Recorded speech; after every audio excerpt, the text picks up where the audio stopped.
बिस्मिल्लाहिर्रहमानिर्रहीम। अस्सलाम वालेकुम स्टूडेंट्स, सॉल्यूशन ऑफ ट्रायंगल्स की एक्सरसाइज फर्स्ट एक्सरसाइज से मैंने एक और क्वेश्चन चूज किया आपके लिए, क्योंकि हमारी एक्सरसाइज में टोटल दो तरह के क्वेश्चंस हैं। कुछ क्वेश्चन नंबर 1 से रिलेटेड है और कुछ इंफॉर्मेशन इसी तरह की है क्वेश्चन नंबर 3 में। जिस तरह जैसे आप ये देखें कि क्वेश्चन क्या था कि solve the right triangle ABC in which gamma is 90। उसने फिक्स किया हुआ है कि गैमा 90 डिग्रीज है। अब इस क्वेश्चन में हमें दो साइड्स गिवन है। हमने पिछला क्वेश्चन देखा था कि हमें एक साइड और एक एंगल गिवन था और फिर साथ में 90 को मिला दें तो फिर दो एंगल्स हो गए। यहाँ पे हमारे पास एक एंगल है, ये मैंने यही वाला लिखा है, और दो साइड्स हमें गिवन है, तो ये दूसरी कैटेगरी हो गई। इसमें दो ही कैटेगरीज की होंगी, या दो साइड्स और एक एंगल 90 है, या फिर दो एंगल्स हैं जिनमें एक 90 है और तीसरी हमारे पास साइड है। ओके, सबसे पहला काम ड्राइंग का करना है। हम सबसे पहले राइट एंगल ट्राइंगल को ड्रॉ करते हैं। क्योंकि गैमा 90 है तो ये तो आपका फिक्स्ड है, सी गैमा इज 90। नाउ आपकी चॉइस है कि आप इसको ए लेते हैं या बी। सो मैं वही ए ले लेती हूँ, इसको, इससे फर्क नहीं पड़ता। और ये कैपिटल बी है, this is beta. Capital C के opposite small C which is hypotenuse, capital B के सामने small B which is base. अब ये बी फॉर बेस है, और कैपिटल ए के सामने small A which is perpendicular. हम देखते हैं हमारे पास स्मॉल ए है 5, यहां हम लिख लेते हैं कि स्मॉल ए 5 है, स्मॉल सी इज 13 और बी हमारे पास नहीं है, सो बेस इज अननोन। उसके बाद एंगल्स में हमारे पास सिर्फ गैमा है, alpha is missing, beta is missing.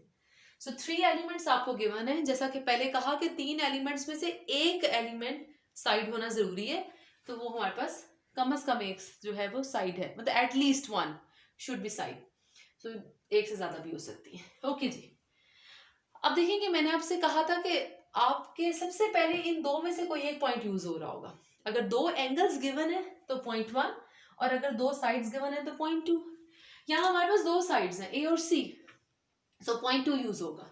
So Pythagoras theorem यहाँ हम लिख लेते हैं क्या क्या हमारे पास मिसिंग है।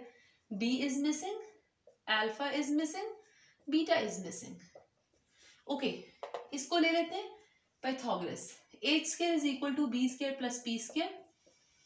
Now hypotenuse is 13 square. Base is missing, which is small b. p for perpendicular is 5. इसकी कैलकुलेशन कर लेते हैं। This is 169 b square plus 25. इसको उधर ले जाते हैं, सॉरी 25 को इधर ले आते हैं। 169 minus 25 b square which is 144 b square। दोनों तरफ रूट ले लेंगे, सो ये हमारे पास आ जाएगा स्क्वायर रूट 144। सिर्फ पॉजिटिव रूट क्यों ले रहे हैं? क्योंकि स्मॉल बी साइड की लेंथ है और लेंथ हमेशा पॉजिटिव होती है, इसलिए नेगेटिव रूट नहीं लेना। यहां से हमारे पास b की वैल्यू क्या आ जाएगी? 12। Small b is 12। ठीक है, सो मैं यहाँ पे ऐड कर देती हूँ इसको। ये हमारे पास 12 हो गया, क्वेश्चन मार्क खत्म हो गया।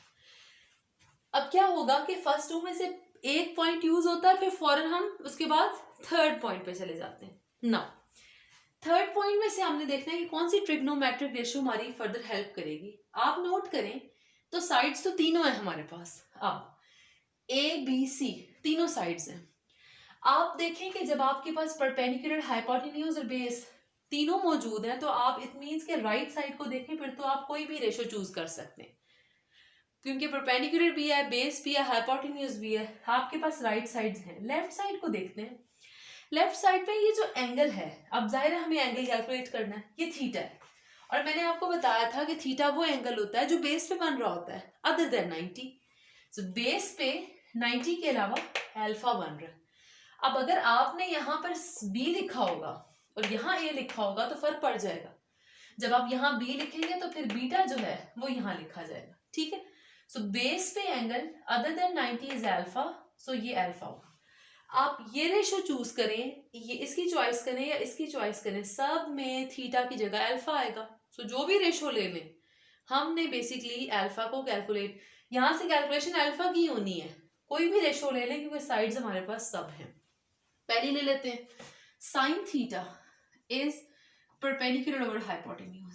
Now theta is alpha, perpendicular हमारे पास है 5, हाइपोटेन्यूज वो है 13, सो 5/13। हमने अल्फा फाइंड आउट करना है, साइन उधर जाके क्या बन जाएगा, साइन इनवर्स 5/13। सो सबसे पहले आप 5 को डिवाइड कर लें 13 से।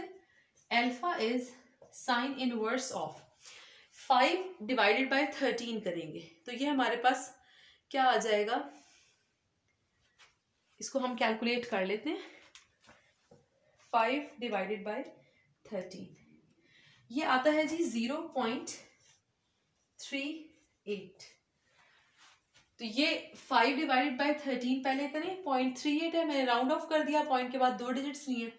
अब आपने साइन इनवर्स ऑफ 0.38 कैलकुलेट करना है। आपको याद ही होगा कि इसको कैसे फाइंड करते हैं।